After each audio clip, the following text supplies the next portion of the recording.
they need a target person. Like Yeah. Turlin just isn't she's not being that.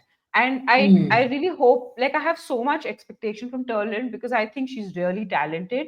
And Yeah. United in that sense is a great place for her to go, because she can really learn from someone like Williams. Yeah. Like, as a senior player, if she just like shadows her and like learns from her and takes what she already has and then adds to it, I think she can be an amazing player.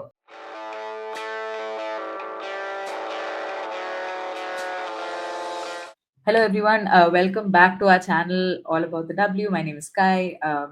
I'm joined by Ash as well today, as always. We are here to uh, review the fourth round of the Women's FA Cup. Obviously, Ash, it was a bit of it was a bittersweet sort of a weekend, right? Like a lot of games getting cancelled because of frozen pitches. So we have like some numbers here, like 6 games got cancelled, and I think 8 games went ahead. So it was, I think, for most matches, it was very, you know, um, some like we didn't know whether the match is going to go on. Pitch inspections were happening, etc. But what are your thoughts about this, Ash? I mean, I'm glad that they were being careful, because we've seen in the past that players have had to risk themselves playing on frozen pitches. Like, you sent me that video of named Charles, like Yeah, tripping on the an ice and all. iconic Chelsea versus Liverpool game from a couple of years ago. Yeah, so we don't want to see that, and especially when like the season's like restarting now, we don't want to see somebody get injured right at the start. So I'm glad that they were being careful, but I also feel like it's really important. Like, in general, I wish that they would have some sort of heating mechanisms, because like we don't see like PL games getting cancelled or anything, because they all have like subsoil heating, and they have ways to keep the pitch from being made playable. And I think that if everyone just played in the main stadium, then this problem wouldn't occur, because if Spurs or Everton were playing in their main stadium, the pitch would not be frozen, right? Yeah. So I do feel like it's just uh, unfair that these sort of scheduling changes are happening because of infrastructure, when we have the technology and the venue to have played these games. Yeah. So that's a little sad for me. Yeah, I think to some extent in the women's game, it always keeps coming back to like some kind of investment or the other, be it like goal line technology or like stuff that issues that are kind of solvable, but it's just not happened so far. But hopefully, it does happen in the future, because again, rescheduling games is such a headache for everybody, for fans, for players, for like staff. And like I saw somebody had put a screenshot on Twitter, and that's when I noticed that Arsenal are going to be playing, because of this rescheduled game, Arsenal women are going to be playing like 3 matches over the course of like 6 days or 7 days or something like that, which is a bit crazy, you know Yeah, um, and unfair.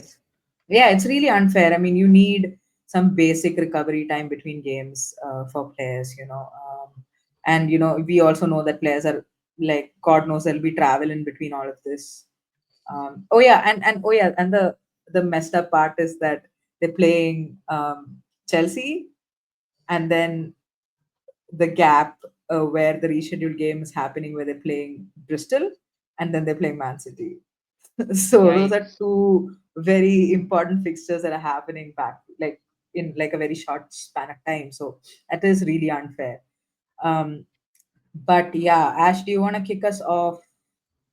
Um, we will be starting with Manchester City versus Ipswich Town, that happened at the Academy Stadium, right?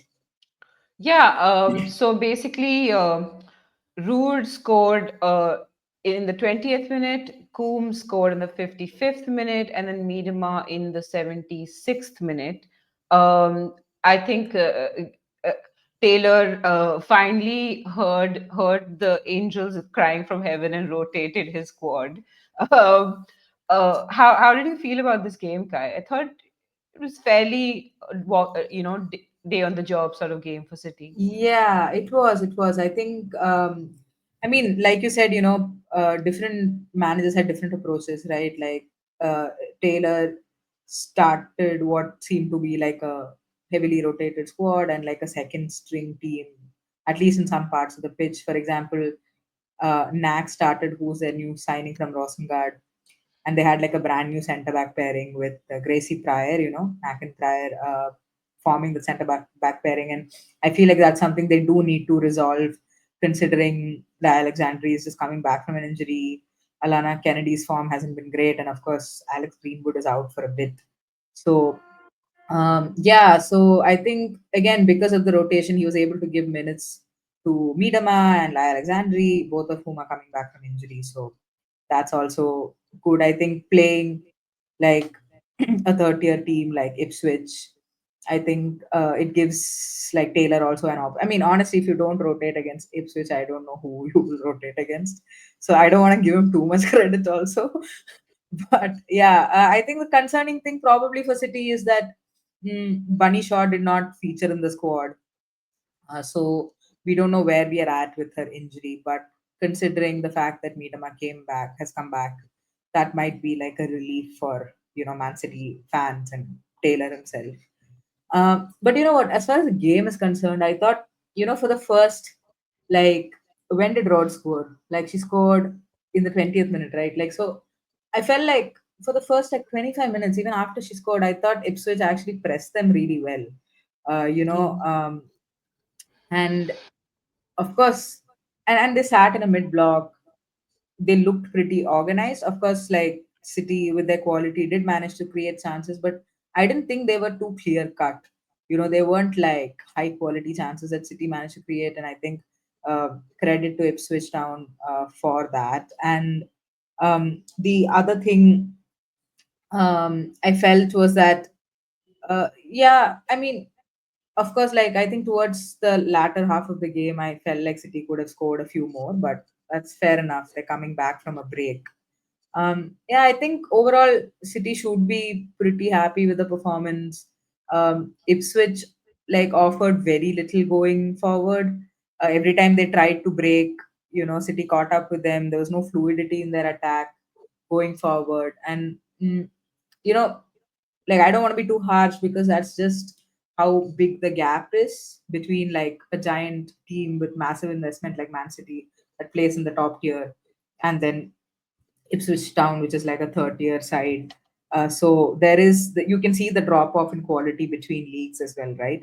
But yeah, for them, I think there'll be a lot of like things to take back when they go back to playing in their league. They are, I think, second. They stand second in their league right now, which is really cool, and I'm sure there'll be a lot of learnings for them as well.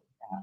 But yeah, overall, I thought it was pretty much all City, and yeah, I think that's the unfortunate part about this FA Cup, this round of FA Cup. We didn't get to see any upsets or anything of that sort, which is something we were looking forward to. Yeah, I was really hoping for an upset. Like, you have no idea. Every team, I because Spurs were not playing anyway, so I could be that annoying fan that supports all the smaller teams. So like I was like, go Ipswich, go Charlton. I was just like Yeah. on the underdog side in every game, and they just Yeah, it was very unfortunate what happened this weekend. yeah, it is. It is. I got a text from Ash saying, "Charlton, let's go," and I was like, "Wait, what? Did Charlton score?" Because I missed the first 20 minutes of the game. I Yeah. was driving, and then yeah, that's funny. Oh, anyway, moving on to Chelsea. Um, so speaking of the Chelsea Charlton game, 4-0 Chelsea. I thought it was quite routing until I saw the other games. Ramirez scored in the 40th minute. Wrighton scored a penalty in 45th plus 3 minutes. Beaver Jones scored in the 48th minute. Charles scored in the 73rd minute. What did you think about the game? You know what? I obviously missed the first 20 minutes of the game, right? So it seems like I was rewatching the game, and it seems like Charlton kind of came out firing. Like Yeah. they create a couple of chances. I feel like sometimes Chelsea have this habit of like being a bit asleep in the start, and then if you can like take advantage of that, you're Yeah. That's golden. why I was like, go Charlton. Yeah, so yeah, they had like a couple of chances. I mean, they were again not like too clear cut, but they did get into the final third with some gusto. Like there was some confidence there. Um, and it's a fairly good tactic, right? I think teams have shown how they've kind of exposed Chelsea's vulnerability on the break. How if you're playing like transitional football, like for example, what Leicester did in that WSL game, it's like the blueprint. If you Because our centre backs are not particularly fast, and sometimes our backline kind of switches off, and sometimes our midfield is lightweight. So if you can take advantage of all of that, you can kind of score on Chelsea. But beyond that, I thought Charlton were predominantly just sitting back and crowding the box. That's what it seemed like. That was a tactic, and yeah, I mean to some extent that can work. But again, like with the waves and waves of attack that Chelsea had, even before Myra scored, when it was the 40th minute, right? LJ had a good chance. Erin Cuthbert, I literally switched on the game, and Erin Cuthbert literally missed a sitter, and Yeah, I saw I was that. I like, saw that. I was oh just like, no. Yeah, and it was like a pretty much like an empty net. Like, I mean, of course, the goalkeeper was there, but beyond that, nobody was really marking her. yeah, So, like, I mean, I would put money on Cuthbert scoring that. So I was suddenly like, oh no, is this one of those games? But yeah, yeah, I mean, and you know what? The other thing is like massive, massive props to Jessica Gray, the Charlton goalkeeper. I thought she had an absolutely like a brilliant game. Like yeah. I despite agree. conceding 4 goals, like the scoreline could have easily been like 7-0, 8-0 if she had pulled off some of those massive saves. So like credit to her. I mean, I don't know, maybe like yeah, Charlton of course is a championship team, and maybe some WSL club might keep an eye out for like somebody with her quality. Um, but yeah, I think from a Chelsea perspective, I think managed to rotate well. Good thing is LJ is back from injury, which is a big, big boost. I think she is probably the most creative player that Chelsea has. So, and like she's somebody it's like Myra Ramirez, right? Like with Lauren James as well. She's like somebody who can create space for other players simply because like defenders will get drawn into her because she always has like the ball at her feet. So that Yeah, like creates space for other players to kind of run into. So yeah, Sandy Baltimore also got some game time. Neve Charles, all players coming back from injury, got some minutes. I think the other thing that was nice to see about LJ was like there was some really nice link up between her and Lucybronze on that right hand side, um, which is again I think which is a positive for Chelsea because Johanna Ritten-Kaneryd is injured right now, so it's yeah, possible that LJ will slot into that right wing position. So that kind of dynamic she has with Lucy Bronze might prove to be very useful for Chelsea. Yeah, beyond that, I think the disappointing bit was it was really nice, except until like the last, literally the 90th minute of the game when Beaker captain got stretchered off. That was really yeah. unfortunate. It was like an innocuous kind of like a foul, like it was very, it was yeah, it was just a short pull, right? Like Are these you things worried about? happen.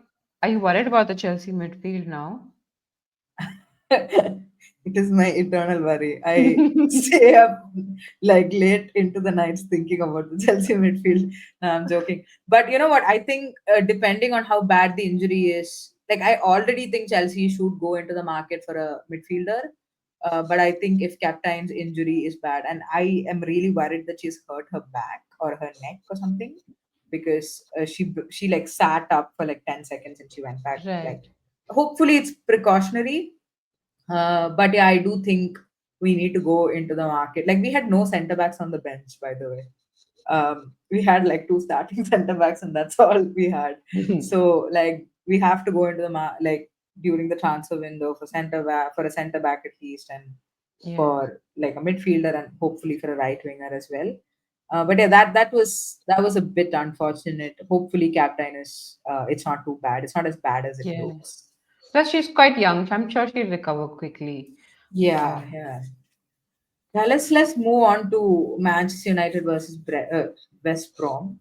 Um, uh, Mallard scoring in the 23rd minute. Rachel Williams getting a hat trick. Scoring in the 77th minute, 79th minute, and 91st minute. Then you have Ellatoone coming back from injury and scoring her first goal back in the 83rd minute, and Celine Bizet scoring in the 89th and the 95th minute. Ash, I know, I mean, West Brom are playing like, they're a couple of tiers below Manchester United. But what did you make of that game? Did you think the difference between the two teams was like really big? Yeah, I mean the difference was clearly evident. But I did like starting with West Brom because there's much to say about United. I thought that West Brom like they had the right game plan, especially in the first half. You know, like this 7-0 scoreline is slightly deceptive. It feels like a bigger demolition than it was. Like like they started out very like disciplined in defense, but as expected, like I think they just purposely gave United more of the ball. But and United, even though they were getting into threatening positions, they weren't really causing problems for them, at least for the first 20, 23, 22 minutes or so. And Yeah. even so, I think what happened is after they scored the first goal, then West Brom had to come out and play. But like credit to them, they still kept it alive. Like even with one goal difference, they kept it alive until Rachel Williams scored in the 77th minute. Hmm. And like it's very difficult to be critical of a team that has just won 7-0, but I am going to Yeah. try.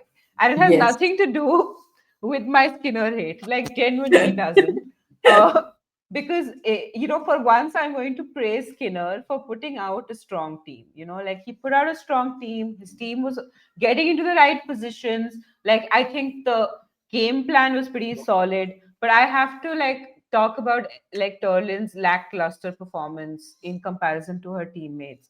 Like if you think about it, when Rachel Williams came on and scored that hat trick, like it was just like a master class in like center forward play. And I feel like throughout the season, like if Rachel Williams was just like 4 years younger and slightly faster, she would be like tearing it up with United right now, right? Hmm. Because Yeah. um like they need a target person. Like Yeah. Turlin just isn't she's not being that. And I Hmm. really hope, like I have so much expectation from Turlin because I think she's really talented. And Yeah. United in that sense is a great place for her to go because she can really learn from someone like Williams. Yeah. Like as a senior player, if she just like shadows her and like learns from her and takes what she already has and then adds to it, I think she can be an amazing player. But like like Turner just needs to watch the way Williams was positioning herself, the way she was pressing, the way like Hmm. just her movement in general. Yeah. Like it was always forward thinking. It wasn't tentative. She knew where to be, and that sometimes that's all you need. Like you don't need to be scoring like goals from outside the fancy goals from outside the box or whatever. You Yeah. just need to like be there, and so I really hope that she gets a handle on this. And like I do think that she kind of killed the game because until then it was just 1-0 and it was Hmm. really anyone's game. I mean, it's not that West Brom were offering a lot going front in the sense that most of the game was being played in their defensive half. But I still think that one goal here and there, a counter, like there was one like sort of half chance that West Brom had in like the 65th minute or something. Yeah. So like it was still possible that the game could turn around. But like once like Williams scored two goals in quick succession and then they were 3-0 down, I think just like West Brom's like heads fell because they had been so disciplined until then. And I do Yeah. think that they were by the 70th minute they were really tired keeping up with United also, which is also where the difference shows. Like when you have like really like when you have professional players at the top of their game, just fitness sometimes can be such a huge difference, and Yeah. so despite all their discipline and despite trying really hard, at 3-0 down, I think their heads just dropped, and after that, United just went at it, and it was just, Hmm. it was open season, and eventually it was 7-0. Positives for United though, Ellatoone came back and she looked Hmm. really sharp. Of course, it's West Brom, so it's too quick to judge, but she did look Hmm. pretty good. And Yeah. I do think that, on the balance of play, which was all one sided, United wholeheartedly deserved the scoreline at the end. So this criticism is just an aside when you win 7-0.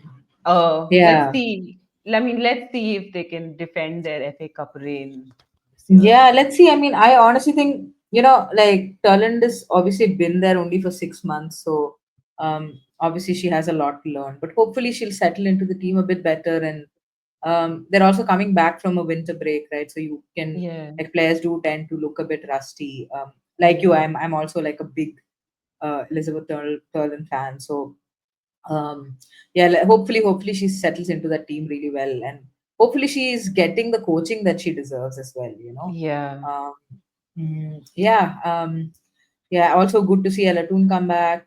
Yeah, good. I think pretty much positive overall for United. And like honestly, like looking at the scoreline, it's very evident that it was like a sudden kind of a collapse from West Brom. Like 77 minutes onwards, it's just like 6 goals you concede from 77th minute. That is not something you'll be happy about. But yeah, but Ash, let's quickly move on to Villa versus Bristol Rovers that finished 9-0. I feel like the way we've done this episode, it's like a slow build up. 3-0, 4-0, 7-0, and now we're at 9-0. Okay, so a brace from Rachel Daly, third minute and eighth minute. Gabby Nunes scored she got a hat trick in the 6 minute, 26 minute, and the 65th minute. Then Paula Thomas scored in the 23rd minute. I think Chastity Grant got her first Villa goal, if I'm not mistaken. I know she scored in the League Cup, but good for from Chastity her Grant. first touch. Oh, Yeah, great, good for her first Chastity touch Grant. was the goal. Yeah, Kirsty Hansen scoring in the 56th minute and Jill Bijing scoring in the 80th minute. Ash, I was very football deprived, right? So I was like, okay, I'm gonna watch this game, even though it's a bit like a slightly late kickoff. So I started watching it, and there were Villa was like 3-0 up in like 10 minutes, Yeah. and so I was like, nah, not for me. I'm Yeah. gonna go sleep. So tell me, Uh, you like a true professional YouTuber, somebody who's committed to football, professional, continue to watch this game. So please enlighten us. What did you think of it? My God, like, congratulations to Bristol Rovers for getting as far as they did. They play in the National League Division 1 Southwest, okay? There's a 4 league difference between these two teams. I mean, there was only going to be one conclusion to this game. And, Yeah. before I say anything when you lose 9-0, a note of appreciation for their fans. Even at 5-0, I could hear them like cheering on every pass, and I was just like, kudos, y'all deserve, like, y'all deserve to have had a great experience. And in some ways they did. They had the WSL treatment, so in that sense, that was good for them. And Yeah. I would also like to credit Sean Goter for respecting the opposition and starting a strong team, like giving like Bristol Rovers the full professional experience. Like sometimes when you're playing in a semi-professional team, it's nice to see what you have to get to. Like Hmm. it's nice to see the level, like play a better team, play a better level, and know Yeah. that this is how good I have to become, especially if you're a young player. So credit to Sean Goter for that. Now this game could have been 14-0, 15-0. Like at one point, like I swear, for Rachel Daly, I thought that the opposition was the offside flag rather than Bristol Rovers, because she scored three offside goals, like in quick succession, one after the other, and that didn't count, which is a pity because any of them could have given her, like any of the disallowed goals could have made it a hat trick for her. So Yeah. that's sad. And then, a whole new Villa team came out in the second half. So she didn't get to complete her hat trick. Right. Also, there was this, I kind of want to point this out just in terms of how I feel fans should be. Like there was a point in the game when Bristol Rovers were down 7-0 or something, where they kind of surprised Villa with a decent opportunity. They'd been quiet the whole game and they kind of surprised them. And I saw some people commenting, complaining about Villa attacking when they're 7 goals up. Like, what's the need to attack? Do in-game management, just manage the game. No need to be greedy. We're 7 goals up, that sort of thing. And like let the opposition off. But I feel like, and they were just like, it's disrespectful to keep scoring or some shit like that. And I'm just like, no, it's more disrespectful to not play your 100% despite the opposition. Like, it's, Yeah. to me, like you have to play your, every time you get onto the pitch, play with your jersey on, you play 100% irrespective of opposition, and you give them that respect. Even if Yeah. you scored 7 goals or 8 goals or whatever, you go for that ninth goal, because that's how you respect your opposition. You don't respect them by going easy on them.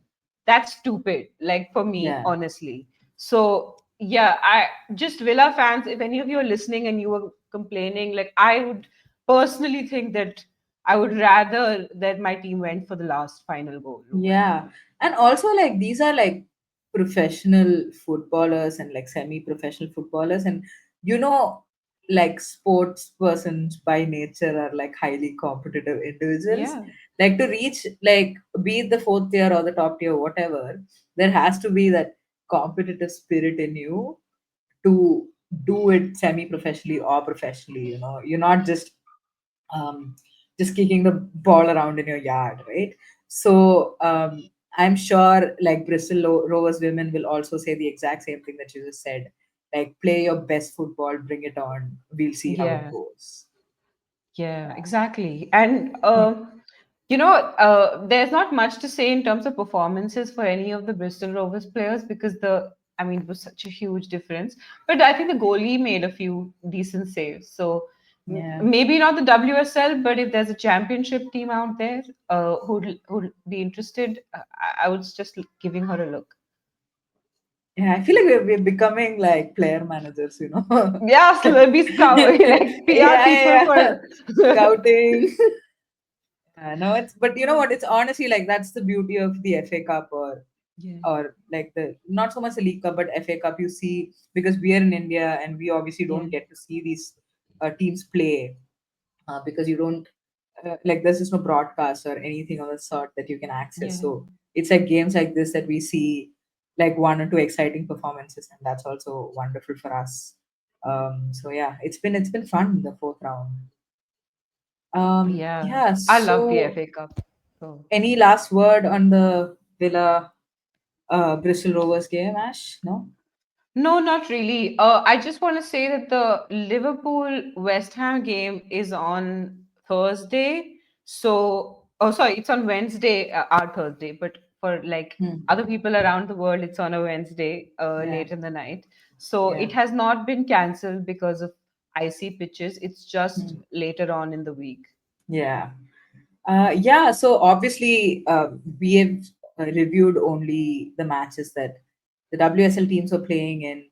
So it's just because we know like WSL teams slightly better. We just thought we'd stick to things that we're familiar with more than anything else. But yeah, if you guys got any other games from the fourth round of the FA Cup that you want to flag off, we'd be more than happy to chat with you in the comments on that. But as always, just a reminder to all you wonderful people to like the video, subscribe to our channel, um, leave us your thoughts, your reviews, your comments, whatever it is. And we'll talk to you because it's always fun to hear from you guys. We will be back in a couple of days to preview game week 11 of the WSL, I think. Very exciting. It's going to be really interesting because clearly some teams have had the opportunity to play, um, others have not. So there's going to be a bit of rustiness on that side as well. So it's interesting stuff like that that's going to happen, which we will factor in when we preview game week 11 of the WSL, which will be up on sometime on Friday, I guess, because we have a Friday night kickoff, I think. So yeah, we'll catch up with you guys soon. Please do again remember to subscribe to our channel. But until then, until our next episode, that is, bye bye.